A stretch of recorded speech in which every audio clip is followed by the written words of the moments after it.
Welcome to the Media Roundtable Special Edition, where we dive into the secrets of audio advertising and provide our perspective on industry topics, all in the service of the marketers responsible for the success of their audio program, what we like to call the Chief Audio Officer.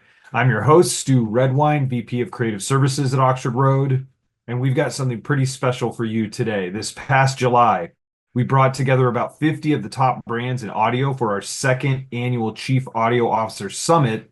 It was like summer camp for audio advertisers. And now, if you've been tuning into our recent podcast episodes, you've already gotten a taste of some of the gold we shared on stage. And today, we're diving into something I'm really excited about. We're going to take a look at the panel I had the pleasure of moderating.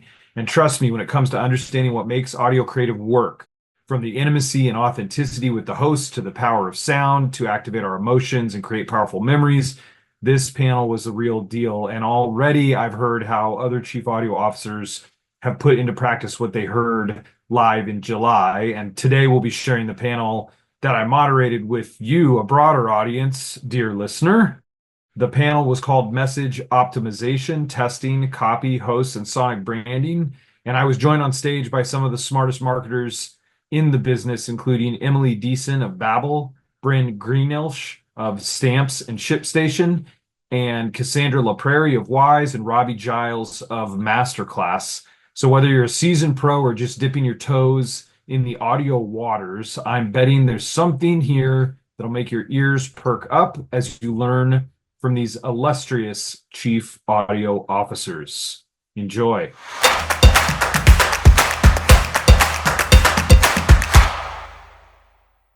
We're going to go on a little sound journey together because sound is so powerful. As we all know, we're all here because we're audio advertising professionals. It allows us to see things that we cannot see, which I think is pretty incredible. It's invisible, and yet we see more than is being shown to us. It allows us to feel things. We all know this, that goosebumps feeling, or the synesthesia when you hear a certain sound or song, how it can make you feel incredible. It also is linked to how we process memory. Very, very powerful. So we're all going to take a deep breath. Everybody taking a deep breath. Let it out. Relax into your chair.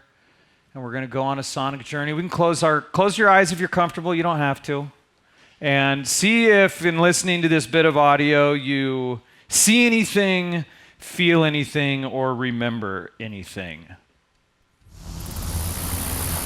I love fishing with you, Dad. I love fishing with you too, son.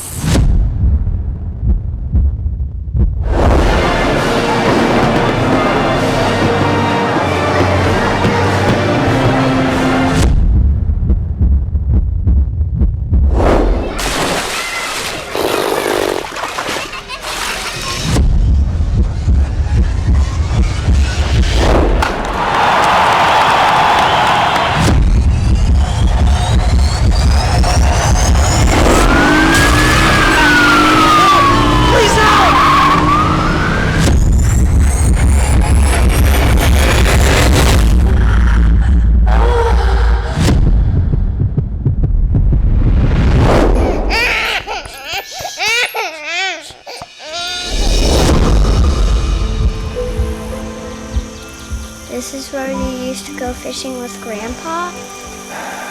Yeah, it is. He always loved the sound of the cicadas in the summer. Me too, Daddy.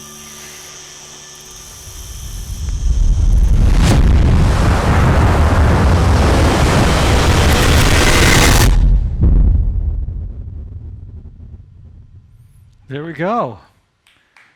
Oh, thank you, please. Yeah, why not? That felt great. Yeah, so if you saw anything, felt anything, or remembered anything at all, that's the power of audio at work. It is so incredibly powerful. That's what we're going to get into, and the first thing we'll talk about with messaging is A/B testing, right? Because if it's so powerful, if we know that only 16% of advertising is correctly remembered and attributed, right, in general. So there's a massive problem. We know that sonic brand cues work 7 times better than all other brand cues. So there's immense power, and you just felt some of it. So hopefully some of you felt some of it yourself. the way to unlock that power is through testing. So that's the first thing we'll get into. But before we do that, let's have you guys introduce yourselves. And let me go forward. Okay, good. Introduce yourselves. Talk about... a lot of fishing. There was a lot of fishing in the... Yeah, there's a lot of fishing. Yeah, fishing. Yeah, that's funny. There's so much fishing in advertising. Introduce yourself and tell us one of the most iconic sounds from your own memories. Happy to start. So I'm Cassie, and I lead audio marketing at Wise, which is a global fintech building the best way to move money around the world. A prominent sound from my past and my present, I'm going to hum it and see if anyone knows what it is, but do-do-do-do-do-do-do-do-do-do-do-do. What was it? It's Sesame Street. I have a Sesame 2-year-old. But yes, it's the best part of my day. I hear that. I get all warm, fuzzy inside, and that'll be with me for a long time, I think. Yeah, awesome. Thank you. Thank you for your share. Next. Hi, everybody. I'm Robbie Giles. I'm a VP of Marketing with MasterClass, so I oversee our advertising and lifecycle marketing. MasterClass, if you're not aware of, it's an online streaming platform for the best in the world to teach you how to be the best in whatever field they're in. The sound, as we were thinking about this, I think the recess bell growing up just as a kid. I still, on movies, you hear the recess bell, and it kind of, whatever it is, it kind of takes me back. Finally, we're free. It's going to ring here in like 2 or 3 more hours. Yeah. Then we can go fishing. Yes. Yeah, Grandpa. Okay. I'm Brynn. I'm with Auctane. I am the marketing manager there, so I handle TV and audio. And it's Auctane. It's not Accutane, which is a common misconception. I love Accutane, but that's not me. Auctane is Stamps.com and ShipStation. And a very prominent sound for me is that THX, like opening boom at the beginning of movies. That. Yeah, that's spot on. I felt like I was there. It was my voice. Wow. That's impressive. I'm Emily. I am a senior manager handling all things offline and audio for the language learning app Babbel. And the sound for me was, I thought first of the ceiling attic fan in my house growing up. The sound of it turning on, it just like reminded me of summer nights and cicadas and stuff. So I know exactly what sound, you but yes. That's great. It was close to that. Yeah, I always love that with audio, with sound design, especially when we're working on stuff when people are trying to like describe, like I want it to be like a, it's like you just have to make the noises with your mouth. Sorry to put you all through that. Okay, so let's talk about, I want this to be a useful session because sometimes with creative, it can get really esoteric or kind of theoretical or what's like, just imagine a world where this is possible. We want to get specific about it. So I had something that I always keep in my mind and want to think about is the funnel. What's the job that we hired the message to do? So whether it's produced audio, whether it's a host endorsed ad, whether it's a short little bumper or something experiential, what is the job that we've hired it to do? Where are we trying to reach people in the funnel, in our larger comm system that can help ground us in how we're going to specifically approach it? So that's just always something we want to keep in the forefront as we're talking about these things. So let's jump into it. Let's talk about A/B testing, get you guys to share from your own experience. When it comes to A/B testing, what are some real-life challenges that you guys have faced when conducting A/B testing, and what did you learn about how to test better? I think that's a real important part of it, is the part 2, is how did you learn to test better? So, Cassie, you want to start? Yeah, sure. So I'll actually start just by saying I'm so glad we're having this conversation. At Wise, our CMO always says, remember, like what you say to customers, the impression that you make is still the single most important thing you do as a marketer. So we spend all of this time negotiating CPMs, poring over audience data, thinking about measurement to get in front of the right audience, but then it's like, what are you going to say when you get there? So creative is super important to get right, and you can only do that with testing. So to actually answer your question, truthfully, I think that one of the hardest things about creative testing is figuring out and being very clear about what are you looking to learn and what sort of a test structure are you going to put together to make sure that that's what you're measuring. When we talk about creative testing, there's lots of things that we could test, right? We could test for creative resonance. We could test for specific attributes of our creative, things like trust, credibility, resonance. We could test for creative fatigue. We could also test for more basic ad effectiveness, which is, I think, what most of us use A/B testing for. But in my opinion, all of those learning endeavors actually require different measurement tools and different methodologies sometimes, different test design. So it's actually really important to be clear about that up front. At Wise, we often get encouraged when we bring a new testing proposal to the surface to think about the 2 C's. Do you have confidence that you know what you're looking to test, and do you have conviction that the test you've proposed is going to help you measure that? So I think just the pre-work before you even launch something in market is really, really important. I think at Wise, we used to roll our eyes a little bit when we would have our analyst colleagues come to us and say, oh, I see you want to do this test, but have you thought about this, this, and this? And it felt a little onerous, like it was slowing us down. But we did enough tests that didn't really teach us anything to know we should listen to them. In fact, we should go out and recruit their support and just really insist on applying some best practices for analytics and testing in general to what we're doing with audio. So that's all to just get valid results, right? Something you can trust in. I'm not even going to start talking about getting significant results. I think some of my colleagues will talk about that, how challenging it is to then get results that are, or to test things that are big enough, distinct enough, different enough to see some differences in results that you can action. So it's an iterative process, but I think doing a lot of the legwork and pre-work and forcing yourself to be very clear and almost, think like a data scientist kind of when you're setting up those tests is key. That's excellent. You guys want to weigh in on that? Yeah, test design is tricky. With Stamps and ShipStation, we really, 99% of our buys are host reads and host endorsements. And so getting a true A/B test is almost impossible, right? There's so many other factors at play.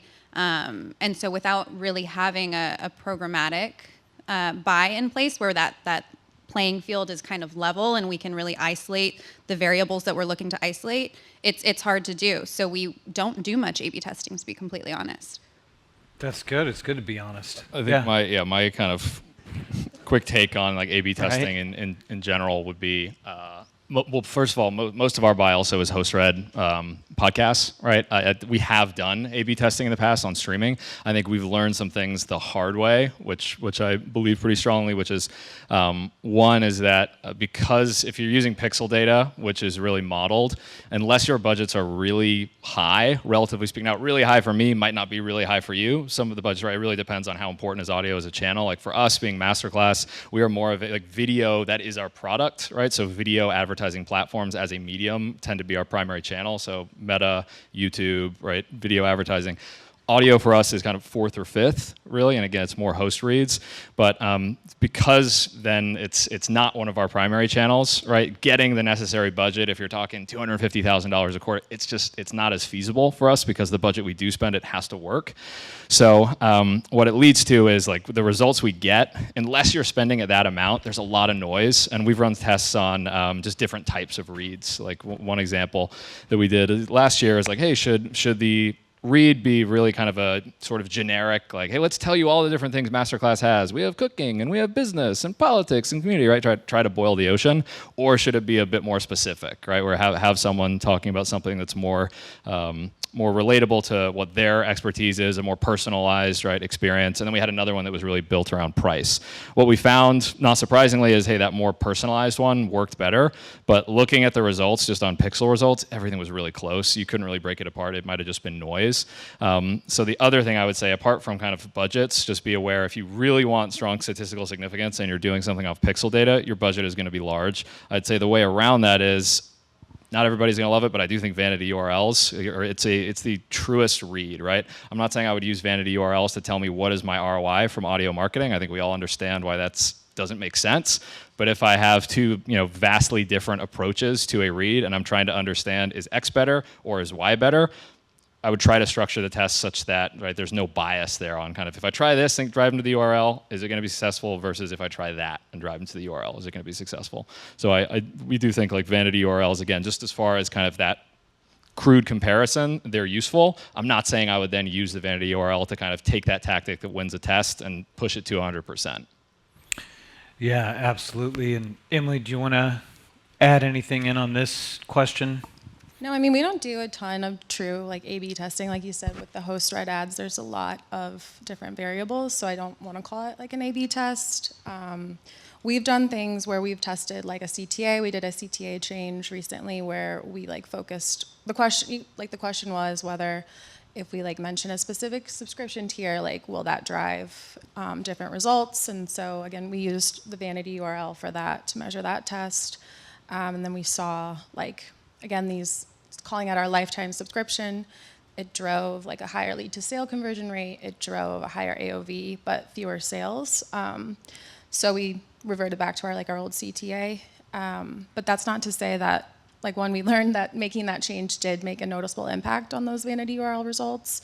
And then also like it didn't work broadly, but that's not to say it wouldn't work for like a smaller group. It doesn't have to be like a one-size-fits-all approach. You can take learnings and apply them to smaller subsets. So something that we could do in the future is look at shows that might have an audience that closely aligns with our lifetime subscribers, which is a higher price point, or shows that have more of a consistent higher AOV, and then just use those shows and use that CTA there, and then different CTAs elsewhere. So kind of taking those learnings, but. Yeah, and I know for a couple of you guys, like the MasterClass and with Babbel, we've done the customization by genre, not in a true A/B test situation, but just in customizing the message against the individual audience and how important that is. So the other thing that we wanted to talk about is, how exactly do we put the message together that we put in front of these hosts, or if we're doing something produced. So that's why we gave you guys all these Audiolytics handouts that are laminated. You can see those, they're in front of you. They have two sides, and you have little white markers, which is cool, so you can draw smiley faces on them, which is what I was doing earlier. This is the framework that we use at Oxford Road to construct a message for audio. We've developed it since the beginning here based on different models of persuasion that are out there. The point is, hopefully it's something that you find is useful. If you look at your own messages that are in audio and just audit them against this list of 9 key components, and there's an example on the back of an ad for the CAO Club. It's just a way to, what I have found where something like this is helpful, whether it's Audiolytics or some other framework that you have, it creates a common language for everybody that's working on the messaging together, where you're trying to reach the customer in the funnel. How am I putting together this message so I have this common language? And it gives us an idea of how we can zoom in and test specific aspects of the message. Cassie, I know that we were talking about testing trust. Can you take us through the testing of your trust messages and what you learned about how to better structure a test? Yeah, so a couple years ago, actually, for starters, we think a lot about trust, right? So we're Wise as a disruptor in our industry. We deal with people's money. We're up against a lot of legacy incumbents. So trust is really important. That's always something that we're thinking about when crafting messaging. But it's so important that a few years ago, we thought that we really needed to dig further into what can we say, and in what context do we make an impact on people's perception of Wise as a trustworthy brand? So what we ended up doing was we had 3 different sets of ad copy, and they all kind of highlighted different trust language. One of them talked maybe about how we were regulated. Another talked about the transparency with which we operate, so always offering the mid-market exchange rate, being transparent about fees. And then lastly, we had one that focused more on the millions of customers that use us. So we set that live with pixel-based attribution as part of an ABC test, and just wanted to see if there were any differences in conversion rate. There was a clear front runner, but what we realized when we started to talk and debrief was we didn't actually learn anything about the question that we had set out to learn about, right? Our question was, what can we do to impact people's perception of trust? And what we did instead was just find out, in this particular context, which of these 3 sets of ad copy produced a stronger conversion rate. But if you asked us, well, why? Why did those words spike people's perception of trust? We had no way of answering that. So that was an example of using a more down funnel measurement tool to really answer a question that sat higher up in the funnel. And so from there, we saved it. We pushed it into a creative measurement platform that actually let us monitor listeners' emotional response in real time. So we got a better read on what words did, in fact, like, was it trustworthiness? And in this case, I actually think it was relevance. So we thought, people thought that was a much, stronger indication of trust when we talked about regulation. But in fact, it spiked the relevance score for listeners. So for some reason, when people heard that language, they're like, oh, this is in fact relevant to me. But then we also coupled that with some ongoing research that our in-house research team was doing with focus groups. So we've talked a lot today about triangulation and why it's important to maybe use a couple of different tactics when you're trying to answer a question. And I think that's true for creative as well. And this is a good example of us needing to sort of adjust course mid-test to answer our question. Yeah, and if you guys could give the other CAOs advice on how to structure a test for audio, what would it be? Like, succinctly, what's your recommendation for them? We can go down the line. Take big swings, right? Things should be drastically different. If it's just a line or two that's different or something very subtle in the brief, then again, you might see noise, or I think what you said too about the results you got from the test don't actually tell you what to do. That kind of the example I gave, right, of the 3 different types of tests, all we really learned in that test is which of these 3 approaches is better, but it doesn't actually, doesn't necessarily mean that should be our read. So we've been working with these guys kind of actually figure out what our read should be. And yes, it was kind of in the right direction. It should be more personalized, but kind of the way we tested it was not the way we should do it moving forward. But I think big swings, right? Try drastically different approaches, especially with the budget and the modeled attribution challenges that we talked about. Yeah, I agree. I think big swings is important. With stamps, we centered so much of our messaging around saving money. And we've recently started doing a bunch of customer interviews, and we're learning that they don't actually care that much about saving money. Our customers really actually care about freedom to run their business on their terms and their timeline. And so we're working on some new copy that talks about that we're completely changing the focus of the copy. And I think the takeaway for us was, before we decide to test anything, we really need to understand what's actually important to our customer rather than what we assume is important to our customer.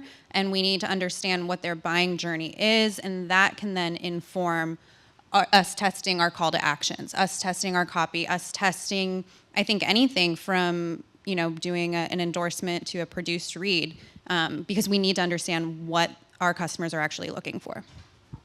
That's so important. Audience first, right? It's the Aristotle, it's of speaker, subject, and person addressed. It is the hearer that is the most important. Exactly. Who am I talking to? Who are we talking to? Yeah. Yeah, I think that taking big swings is really important, but then I also think just having a really clear question before you start, as well as your hypothesis, having all of that set up before you start testing, and then also just making sure you give yourself enough time to test, and then compare it to different time periods, seasonality, take all those external factors into consideration too when you're comparing your results. It's hard to do well, isn't it? Now, how about when it comes to the actual day in, day out development of the creative that you guys are putting out there in audio? How does that come together with your teams? I kind of want to hear from each of you on how does a bill become a law? I think I can start. I think it's been a bit of a rocky road for us. I think what we've learned is, right, if you have a centralized creative team, and probably not all of you do, some of you probably have copywriters devoted to audio, but if you have a centralized creative team, then kind of giving them a brief for the audio copy you need, and then just taking that and handing it over is probably the worst thing you can possibly do. I think what we've learned is that, depending on how long your creative team has been in existence, right, this might not be people's expertise and really what their forte is. And that copy hasn't always made clear what our value proposition is. I like to say there's 2 things that are most important in marketing. The 2 most important rules are the consumer has to understand what value you bring, and then it needs to be easy. Right? Every time, if you think about the last new company you've talked about to someone and say, oh, there's this new app I use, the first thing you probably say is why it's so great, right? The value it brings to you. And I would bet the second thing you say is it's really easy, right? And we've gotten copy that we've tried to use for audio that really just doesn't make it sound easy, right? Everybody wants to learn, but as soon as you actually get into the nitty gritty, it's this is too hard, right? So we've been talking, it needs to feel like the Matrix, I know Kung Fu. That's how it has to feel for MasterClass, right? So there's been a lot of back and forth when we've gotten copy from our team. Sometimes it's been stuff, hey, we've actually tested this on our primary channels, and like we know this doesn't work, right? So it's riffing back and forth with them. It's taken a lot of time to earn that trust. I wish it could go faster, but we've tried to kind of educate them. We have monthly meetings with our creative team where we actually walk them through like for each of our campaigns being like a class launch, right? When we launch something with an instructor, we'll say, hey, these are the ads that worked. Like this is the messaging, the headlines that worked. This is the stuff that didn't work. So it's like, next time we do this and we give you a prompt, like I want to see a lot less of the stuff that doesn't work and a lot more of the stuff that does work, right? Doesn't mean it's rinse and repeat, same thing every time, but like the themes there of value, make it easy, like those things are consistent across all of our launches. And it's definitely a struggle. Like I wish we had, dedicated copywriters that live and breathe this stuff. We don't, so it ends up being a lot more churn and kind of back and forth, but we get to the right place. Yeah, we're kind of in a similar boat. Our agency, they kind of come up with a concept and they give us an idea, and then we take it and revise it, and we add in, what's important to us at this point in time, what feature are we specifically trying to push currently. But and then I send it to a stakeholder to review, and then they completely change everything, and then I have to go through and take everything that they changed out because it was really, really bad. And then they ask me, why aren't we talking about this, this, this, and this? And I'm like, because we only have 60 seconds. And, it's a constant revision process. And it usually ends up with me just not showing the copy to anybody because, because they're going to change it and I don't want to deal with it. Yeah, similarly, it's never the same process twice, honestly, at Wise. And we also have an in-house creative team and some copywriters. So, it kind of gets hot potatoed back and forth, right? We send a brief over, but again, they'll give us some great ideas. Creatives are great. Like they know how to talk about our brand better than anybody, but they don't necessarily know audio as well. So, whereas before, I think we might have gotten a little frustrated because we'd get a script back or some talking points back and we'd be like, this is not how audio works. This is not how a podcast read should sound.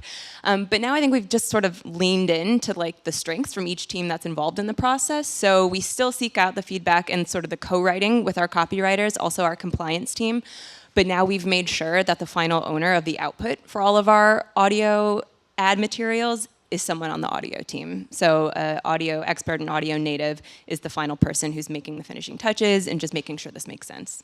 That's like a really silly thing, but it's super important, and we faced the same problem. Like people approving stuff that was going to run on audio wasn't the person who actually owns the channel, and it was a pretty long, like almost comically hard fight to change that. But once you do, you'll notice that improvement is pretty much immediate. Yeah, I mean, we take like some tried and true value props. We try to stick to like all the top of funnel value props that we know work, and we take learnings from past performance or from other channels. Even our like brand insights team, our customer success team, like we know kind of what resonates, and then compile that together, take a concept, then send it over to our agency, who then will adapt it for audio. Because yeah, like everyone has said, you have to write your spots specific to audio. You can't just like adapt and tweak. Like it has to be for that medium because it's such a different experience that we all know. Like we've done before, like Babbel has a whole ecosystem where we have podcasts and games and videos and live classes, but anytime we've ever tried to talk about that on audio, those ads tank because we're essentially just listing a bunch of information. And it's really overwhelming or really easy to tune out. And similar to what Robbie said, it's like getting people to learn something is already hard, so we don't want to overwhelm them. Let's just hit them with the stuff we know works and get them, pique their interest, and let like CRM or more down funnel kind of do the heavy lifting with the information overload.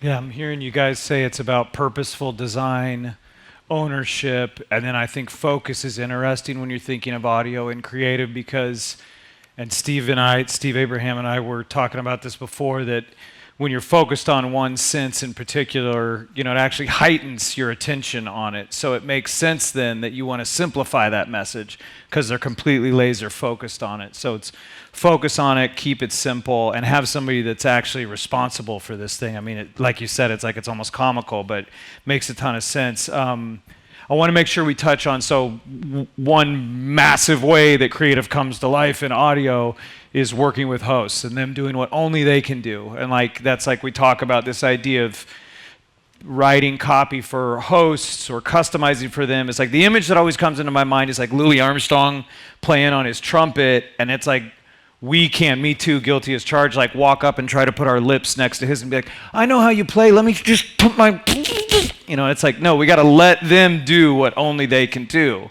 So how do you guys best set the hosts up for success in balancing, it's always this balance of freedom and constraint. How do you guys approach that?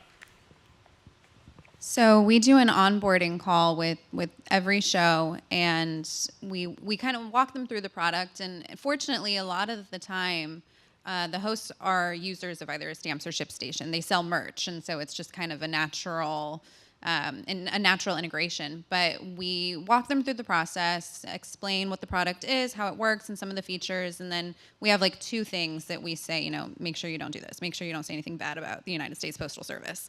And that's really it. But we tell them that we want them to have as much fun with the ad read as possible. We want them to make it their own. Yesterday, Dan and Brittany and Ashley talked so much about how important that relationship between the listener and the host is, and how it feels like you're talking to your friend, right?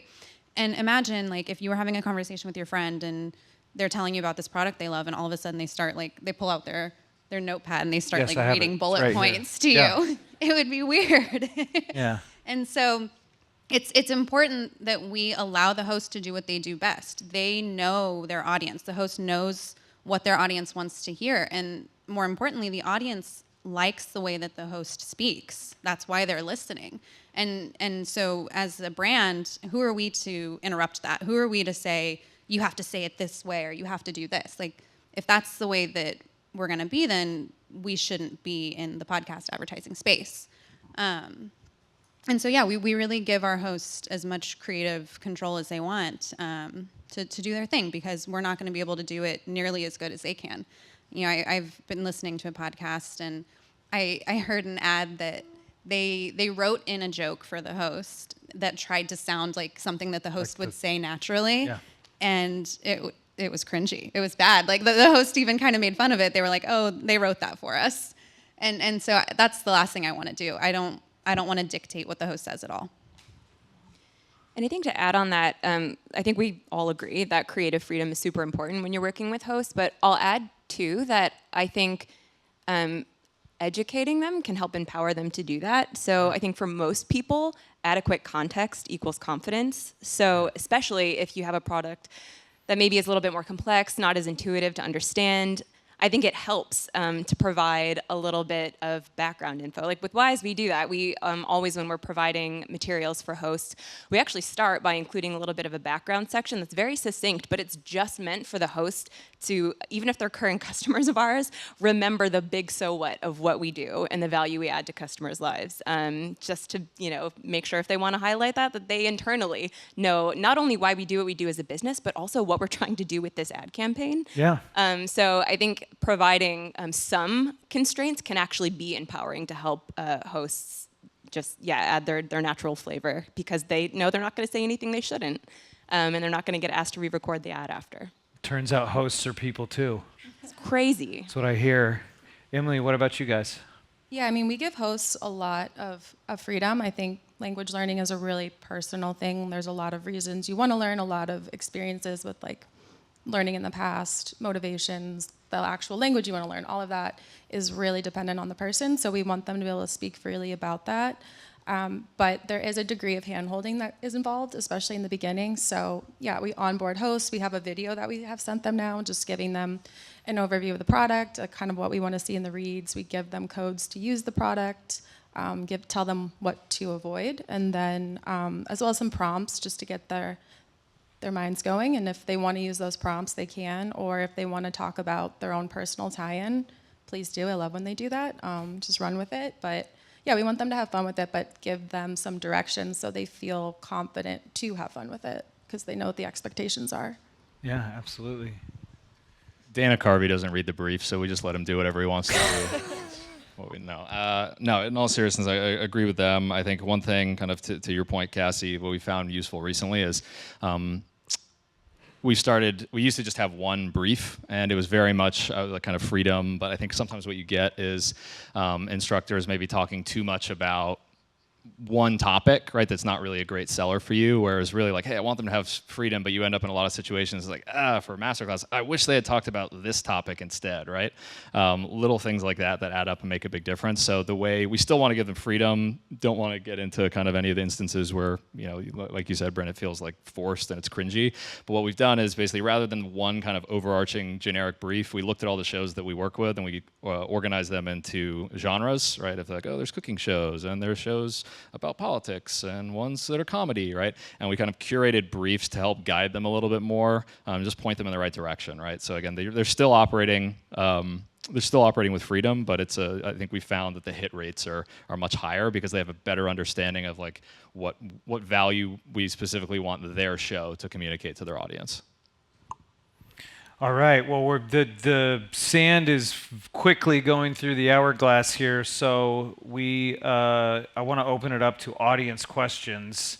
So if any of you guys have questions, I think we have mics that can go around. Yes. Cassie, when you were talking about that amazing test on trust, was that, I'm so sorry if I missed it, was it host-read podcast or was it recorded, produced audio across podcast streaming? What was it? That particular test was produced audio for podcast, and it was with one of our bigger network partners for that quarter. So was it run of network, like a bunch of shows, or? Yeah, it was run of network. It was a select group of run of network, so it wasn't like 300 shows. It was more refined, so probably like 20. But yeah, we did that purposefully because we needed the scale to run that test. That is amazing. I'm gonna pick your brain about that later. And then I have one more quick question this is for anybody that wants to answer it. For produced audio, is anybody starting to explore dynamic creatives and AI personalization where they can essentially pair, you give them a bunch of CTAs, a bunch of different messaging, a bunch of different intros, your main target audience, and then they can string together and give you 96 versions of ads. And then, within your targeting, they figure out which ads real time work with which cohorts. Is anybody starting that yet? We have not started that in audio. No. Can you? I'm just kidding. And then let me know what you find. Okay, thank you. We've done actually a little bit of it, just, but it's really just filling in different languages. Like we'll have like an intro line and then use AI to do a bunch of different languages, but that's the extent of it so far. So. Yeah, and I would say, being involved in that campaign, we've dabbled with it a bit, and there's some other clients as well that we're beginning to explore what's possible there. I will say it's one of those things that's like there's so much. The limited testing that we have done in that regard is like you've got such a capability. You're able to do it doesn't mean you should do it. And so it's like, yeah, you could customize it 17 ways from Sunday, and you could match it against everybody. It's like, this ad is exactly for you because it's raining and you live in Cincinnati. And it's like, to what? It's like, how purposeful can you be in specific? And then like, why are you even doing that? And so that's my caution when it comes to using the augmented intelligence and all those tools. They're incredibly powerful. They're awesome. And I'm all for all of it. It's just because you can doesn't mean you should. So think about, okay, what am I trying to accomplish? What are my larger comms goals, my business goals? And then decide. That's why we're very specifically going to customize 3 languages and then see how that goes, and then we might scale from there. So that's my 2 cents on that one. Just a thought on that too, because yes, we're not doing it in audio, but we've done something similar on a lot of other platforms. And what I would say is the thing that's most important about that, before you go run and create 1,000 different ad creatives, is does the ad server and the data that the company's working with actually have the right information to accurately serve those 1,000 ad creatives, right? It's raining in Cincinnati. What if it's not raining? And then you got a really specific spot. You have 1,000 ones, but you're incorrectly delivering it, right? So Facebook and Google are obviously really good at that stuff because of all the data they have around us. I approach, anytime we hear something like that, like I have a guarded skepticism with like, well, let's figure out like how are they actually making the decisions to deliver those ads before we go, tell the creative team or work with a partner to generate 2,000 different ads. Because it's cool to say, hey, we create 2,000 different ads, but it's less cool when they don't work. And then it's like, oh God, I could have spent that money on something else. So. Yeah, the technology doesn't always work. Like I've got 2 screens, and I can't get Slido to work to see if there's Slido questions. So I can't attribute that to the audience. So if there are any in Slido, James, I'll take you. Yeah, and then we got a question? Yeah, go ahead. Hi, thank you guys so much for talking about your experience. It's so glad to know I'm not alone. For those that Yay. do host, Yes. For those that do host onboarding calls, how many do you say that you have per year, and do you get any pushback? Yeah, we definitely get pushback a lot of the time. If it's like a really big host, you know, like a celebrity, they don't want to talk to little old me, and they'll have the network just kind of take the call for them. But a lot of the time, just, you know, your regular run-of-the-mill host, they're happy to hop on a call, especially with ShipStation. It's a SaaS company. It's kind of difficult to understand sometimes, so they want to get on the call to better understand what we're talking about. There was a first part of your question. I'm sorry, I forgot what it was. How many? Oh, so that depends on what time of year it is. In, you know, the Q4, our budget's a lot bigger. We're testing a lot of new shows, and so we have a lot of new hosts to onboard. And so around that time of year, I'm looking at maybe like 10 a week. Thank you. I have a Slido question here. How often are you refreshing scripts and messaging? How many different scripts do you have running at a time? Ooh, that depends. I mean, I think at least quarterly is like that's like our in-house copy development process is set up to be done at least quarterly. But then I think it really depends on, again, what the expectation is with the shows that you're working with. I think that some shows maybe you don't need to be update, like if it's a produced read and it's dynamically served, and you're running at a very small share of voice, you maybe don't need to refresh that like every week. But you know, some hosts say they like to have fun with the ad read every week. So if you can provide me with, you know, maybe 10 to 12 talking points, like I want to switch it up, I want to have fun. So I think that really just depends on the expectations of your partners. But also, I'm a big fan of only doing that when you have something new to say. Like, we should keep messaging fresh, but I think just going through a whole messaging refresh just to do it can be kind of a waste of time, especially if you're not seeing any signs of fatigue with your current messaging. So I think, yeah, that answer sucks. It depends, but I do think that it does. We have, I think I mentioned it, we kind of separated all of our shows into 5 different subgenres. So again, mostly we do host-read podcasts. So we have 5 different briefs, and I ask the team to reevaluate it on a quarterly basis. But again, reevaluate doesn't necessarily mean change it, right? If things are working, if business needs, like, kind of the message we're trying to get across to the consumer hasn't changed, and that certainly shouldn't change every quarter, then maybe we don't adjust them. But yeah, we're kind of reevaluating them every 3 months. Any other questions? Okay, then I'm going to loop back because we didn't get to touch on sonic branding. So we'll do rapid fire on that bit, which is basically, so quick definition, sonic branding, intentional strategic way that you show up in audio consistently and distinctly, let's say. So how do you guys use sonic branding in your audio advertising? And linked to that, how does which was one of our Slido questions, how does your audio creative match your creative in other channels? So it's kind of like, are you doing sonic branding? What's that kind of look like for you? And then how does in general, your audio advertising match your advertising in other channels? Like, is there congruence there? And then I think we can end with that bit, okay? So Emily, why don't you kick us off? Great. Yeah. We use our UX from our app, which is the ding when you get something right. So we'll incorporate that into our ads, and then a lot of other channels will do it as well. So it's kind of that like Pavlovian response, the like positive associations. So yeah, we'll feature that, and a lot of like the video-based channels and TV and stuff, it'll be like someone using the app, and then the ding goes. But yeah, that's how we use it. And then how does your audio advertising, the way that you show up in audio, match your advertising in other channels? Yeah, I mean, we're definitely more top of funnel messaging versus our other channels. I would say there is a consistent messaging across most channels. That's also a huge push that we're working on currently, is kind of doing a brand refresh, trying to get the messaging to match, because that was something that we found is people weren't quite sure what our like brand identity was. Yeah. So we're trying to marry them all together and figure out based on the channel. But right now, yeah, we're a prospecting channel, audio is, and so it is more top of funnel, and then letting more down funnel channels kind of take that and bring it to the ecosystem I mentioned earlier. But yeah. Yeah. Sonic branding really isn't something we're currently doing. And honestly, I think if I went to our creative team and said we need some Sonic branding, they'd be like, the fast food place? What, did they do something interesting? And but it's part of like a larger branding discussion that I'm not really a part of. I should be, and we're also doing a brand refresh right now, and so I hope that can be a part of the discussion. And yeah.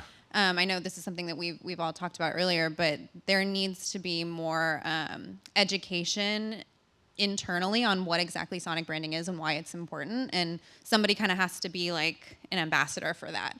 And then as far as like some synergy between other ads and audio ads, we've really only done one campaign that carried over from TV and audio, and it was with a Real Housewife who unfortunately got arrested, so we had to pull the ads. But again, hopefully that will be part of our larger brand refresh discussions. We don't do much with it today. I do think we probably could be doing more. We should think about with on the TV side. Again, we don't do a lot of produced audio, right? Everything is we do on audio is really host-read podcast. The sound we should use more every time you start a MasterClass. I'm actually not sure what the sound is. I've always thought it's like an instrument being tuned or an orchestra warming up, but there's kind of a that you hear when the MasterClass logo is up there. So we definitely have something that we maybe could be utilizing a little bit more. And so Wise also does not really invest meaningfully in Sonic branding right now. And that doesn't mean we haven't brought it up. I think the audio team has surfaced this a few times, but honestly, the response, because this decision, similar to some of my colleagues, really does sit with our brand and creative team. And it should. I think that's the way it should be. But right now, the perception is just, oh, that's something fun that the audio team wants to do for their podcast ads. And if you think about the brands that do this well, Sonic branding is a core part of their brand identity. It's not just something that you do for audio ads, and I think that's the way it should happen. So yeah, I think there's just some internal advocacy that in education that needs to happen. But you really do need, I think, buy-in from like a larger brand and creative team. Yeah, and it starts with us, all these CAOs coming together and telling that story of going, we want to do more of this. All right, well, that's all we got time for the messaging section. Let's thank these guys. Thank you, guys. Thank you for listening to this special edition of the Media Roundtable. Huge thank you goes out to our wonderful panelists, Emily Deason of Babbel, Brynn Greenelsh of Stamps and ShipStation, Cassandra LaPrairie of Wise, and Robbie Giles of MasterClass. And we at Oxford Road also want to thank our wonderful sponsors and partners of the CAO Summit, including Spotify, Seeker, SiriusXM, QCode, Odyssey, PMM, and many others. Thank you all for joining the Media Roundtable. This podcast is brought to you by Oxford Road, where we want you to succeed in audio and to use your influence for good. As members of the marketing community, we have the power to advance voices that don't just entertain, but edify, to build bridges across differences and preserve fair-minded discussion around the most important topics of our age. If you're a marketer looking to align your brand values with extraordinary business outcomes, reach out to our agency, Oxford Road, by visiting oxfordroad.com, spelled just like it sounds, and subscribing to our weekly newsletter, absolutely free, The Influencer. We'd love to hear from you. If you have any feedback or suggestions, please don't hesitate to reach out to us at info@mediaroundtable.com. And one last thing before you go, if you haven't heard about it, Ad Infinitum is Oxford Road's audio creative focus podcast, hosted by yours truly, Stu Redwine, VP Creative Services here at Oxford Road. And I suggest you start at episode 1 to get a better understanding of what makes audio ads work and how they can work better. Each episode breaks down real recent audio ads from top spenders across podcasts, radio streaming, and even SiriusXM. And episodes feature expert guests like JJ Heelan from McDonald's, we just had on, Dallas Taylor, host of 20,000 Hertz, and Richard Schotten, the author and behavioral scientist, and Steve Keller, audio alchemist at SiriusXM, Pandora's Studio Resonate. And as we head into the end of 2024, season 2 of Ad Infinitum will be wrapping up with a special episode all about the history, current state, and future of sonic branding. I'm really excited about that one. So listen wherever you get your podcast to ad infinitum. And thanks again to our guests and to Haley, Kyle, Ezra, Mary Jane, Bianca, Everett, Neil, and the entire team at Podcast One. And as always, influence responsibly.